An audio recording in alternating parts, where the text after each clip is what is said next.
नमस्कार विद्यार्थी मित्रांनो, आपले स्वागत आहे एकदंत स्पर्धा परीक्षा अकॅडमी या यूट्यूब चॅनलवर। मित्रांनो, आज मी पेपर दिलेला आहे। तो पेपर कसा होता याचं एक स्वरूप तुमच्या समोर मी सांगणार आहे। पेपरला कोणत्या प्रकारचे प्रश्न आले होते आणि कोणत्या टॉपिकवर प्रश्न आले होते, या सर्व पेपरचं विश्लेषण आपण या माध्यमातून करणार आहे। तत्पूर्वी जर तुम्ही आपल्या चॅनलला सबस्क्राईब केलं नसेल तर पहिले सबस्क्राईब करून घ्या आणि साईडच्या बेल आयकॉनवर क्लिक करा, म्हणजे मी अपलोड केलेल्या प्रत्येक व्हिडिओचे नोटिफिकेशन तुमच्यापर्यंत येतील। तर चला बघूया आपण पहिले मराठीचं काय आलं होतं। तर मराठी जे 15 क्वेश्चन आलेले होते आणि त्याच्यामध्ये काय आलं होतं, वचन म्हणजे काय, एक वचन, अनेक वचन, निश्चित एकवचनी, याच्यावर 3 क्वेश्चन होते। निश्चित एकवचनी ओळखा, याच्यावर 3 क्वेश्चन होते। अनेक वचनीवर एक क्वेश्चन होता आणि एकवचनीवर 2 क्वेश्चन होते वाटतं, असं मला आठवतंय। म्हणून मी जे आठवतंय ते मी तुम्हाला सांगतोय। वाक्यातील चुका चुका शोधा, याच्यामध्ये एक 3 ते 4 क्वेश्चन होते। याच्यामध्ये वाक्यातील ज्या चुका आहेत, ग्रॅमॅटिकली चुका ज्या असतात, त्या चुका शोधायच्या होत्या। असे 3 ते 4 क्वेश्चन होते आणि तसेच वाक्प्रचारवर एक वाक्प्रचार होता। एक लिंग ओळखा, म्हणजे पुल्लिंगी, नपुंसकलिंगी, स्त्रीलिंगी, याच्यापैकी 2 क्वेश्चन होते, याच्यावर होते। आणि समानार्थीवर एक क्वेश्चन आलेला होता। विरुद्धार्थीवर एक आलेला होता।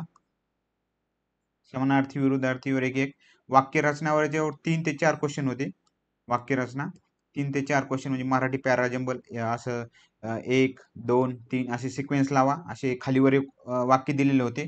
ते वाक्य आपल्याला करेक्शन करून म्हणजे अल्फाबेटनुसार लावायचे होते। असे 3 ते 4 क्वेश्चन होते, असा मराठीचा पॅटर्न होता। मराठीवर एक 14 ते 15 क्वेश्चन आले होते बहुतेक। तर 14 ते 15 क्वेश्चन असे माझ्या नजरेस आलेले आहेत। पुढे इंग्लिशचं काय आलं होतं, इंग्लिशचे एक 12 ते 14 क्वेश्चन आलेले होते।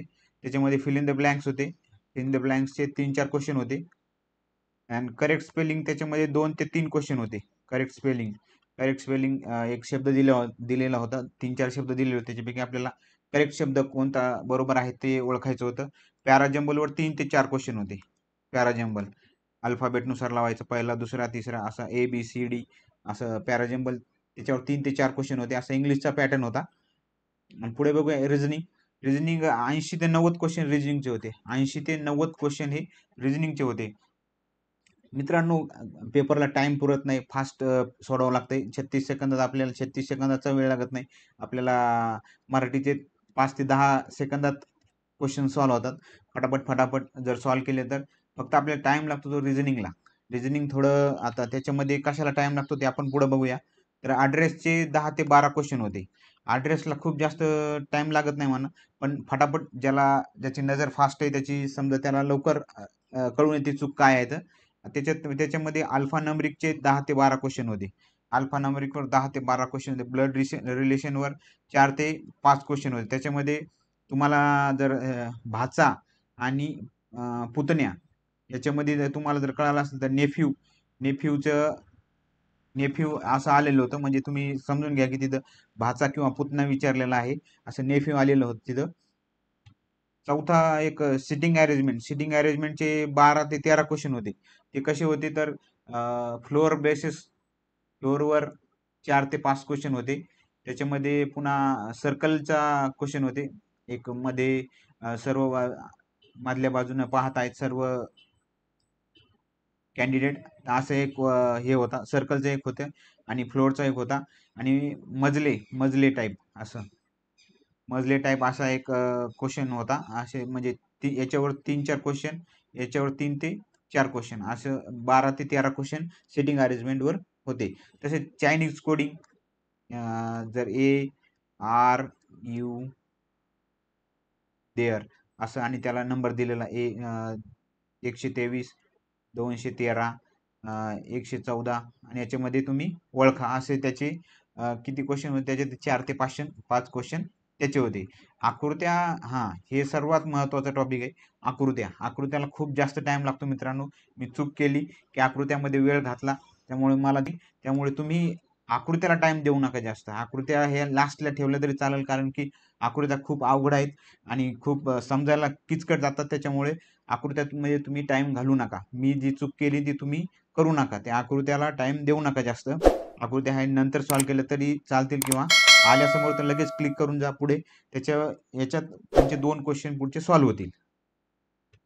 सिलोलिझमवर 4 ते 5 क्वेश्चन होते. सिलोलिझमवर निष्कर्ष काढा त्याचं ते असे 3 ते 4 क्वेश्चन सोपे होते ते.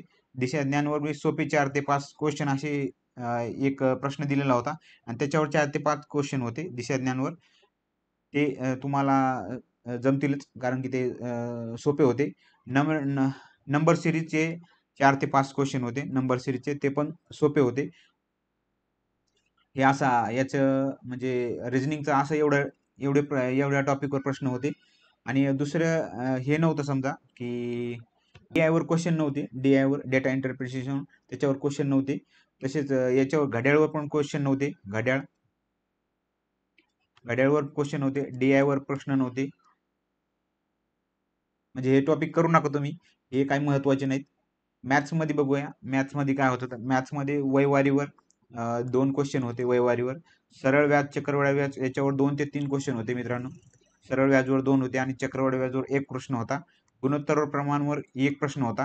गुणोत्तर प्रमाण ते करून जा तुम्ही.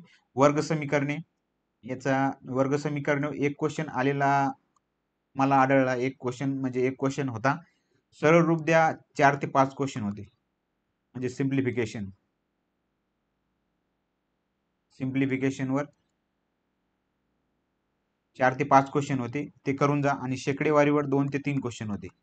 शेकडेवारीवर असं मॅथ्सचं होतं. वयवारी, सरळ व्याज, गुणोत्तर प्रमाण, वर्ग समीकरणे, सरळ रूप द्या आणि शेकडेवारी एवढे मॅथ्सचे टॉपिक होते. मॅथ्सचे 30 क्वेश्चन होते मित्रांनो.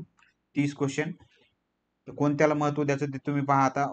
वयवारी, सरळ रूप, गुणोत्तर प्रमाण, वर्ग समीकरणे, सरळ रूप द्या आणि शेकडेवारी याला जास्त महत्व द्या. आणि हे वयवारी आणि सरळ रूप द्या याला आणि शेकडेवारीला जास्त महत्व द्या. बाकीचे क्वेश्चन तुम्ही सॉल्व्ह करू शकता. मानसशास्त्र सर्वात सोपं होतं कारण की ऍप्लिकेशन बेसिस क्वेश्चन होते. त्याच्यावर उपयोजनात्मक प्रश्न होते सर्वचे सर्व. एक 30 ते 28 30 प्रश्न असतील त्याच्यावरती. त्याचे सोपे होते. जीके मध्ये करंट अफेअरवर एक प्रश्न होता थीमवर. 2024 ची थीम काय आहे ते आठवत नाही मला प्रश्न काय होता तर. आणि एक प्रश्न राष्ट्रीय शैक्षणिक धोरणावर एक प्रश्न होता.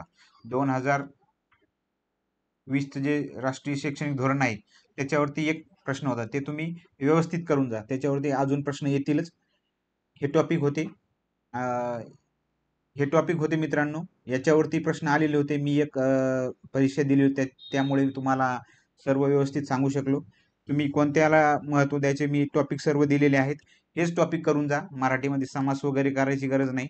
समास वगैरे आला नव्हता. समास नव्हता. परत अलंकार वगैरे याच्यावरती प्रश्न नव्हते. अलंकार,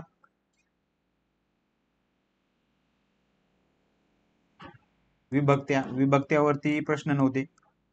त्यामुळे ते करूच नका टॉपिक. जे टॉपिक दिलेले आहेत तेच टॉपिक तुम्ही वारंवार करा म्हणजे तुम्हाला जास्त सोपं जाईल. मित्रांनो टायमिंग पुरत नाही त्यामुळे तुम्ही प्रश्न लवकरात लवकर वन लाईनर प्रश्न पण खूप जास्त आहेत. तुम्ही वन लाईनर प्रश्न सोडवण्याचा जास्त प्रयत्न करा. पझल वगैरे त्याच्या नादी लागू नका. पझल तसेच आकृत्या आणि पझलच्या नादी लागू नका तुम्ही. पझल कारण की हे खूप टाइम कन्झ्युम करतात. त्याच्यामुळे हे स्किप केले तरी चालेल किंवा सोडून क्लिक करून पुढे जा म्हणजे तुम्हाला टाइम पुरेल आणि पुढचे प्रश्न हे सोपे असतात. त्याच्यामुळे तुम्ही याच्यातच टाइम जास्त आपला जातो आणि पुढचे प्रश्न तसे सॉल्व्ह करायचे राहतात. कारण की माझे 150 प्रश्न सॉल्व्ह झालेले आहेत. 150 त्याच्या पुढचे मी तुक्के मारलेले आहेत. त्यामुळे टाइमच पुरला नाही. 150 क्वेश्चन मी सॉल्व्ह केले होते आणि बाकीचे प्रश्न हे मी 50 प्रश्न हे म्हणजे डायरेक्ट क्लिक केले त्याच्यामुळे मला टाइम पुरला नाही. आणि तुम्ही त्याच्यामुळे मी सांगतो की तुम्ही काय करा. तुम्ही फटाफट आपले जे प्रश्न येतील ते म्हणजे जे तुम्हाला वाटले लेंदी प्रश्न आहे ते लगेच स्किप करून पुढे जा. तुम्हाला बाकीचे प्रश्न हे सोपे जातील. मराठीचे प्रश्न सोपे आहेत. इंग्लिशचे प्रश्न पण सोपे आहेत. फक्त तुम्हाला बुद्धिमत्ता थोडी अवघड जाईल. बुद्धिमत्तेला टाइम जास्त जातो. त्याच्यामुळे बुद्धीमध्ये काही प्रश्न सोपे आहेत. काही प्रश्न हे अवघड आहेत.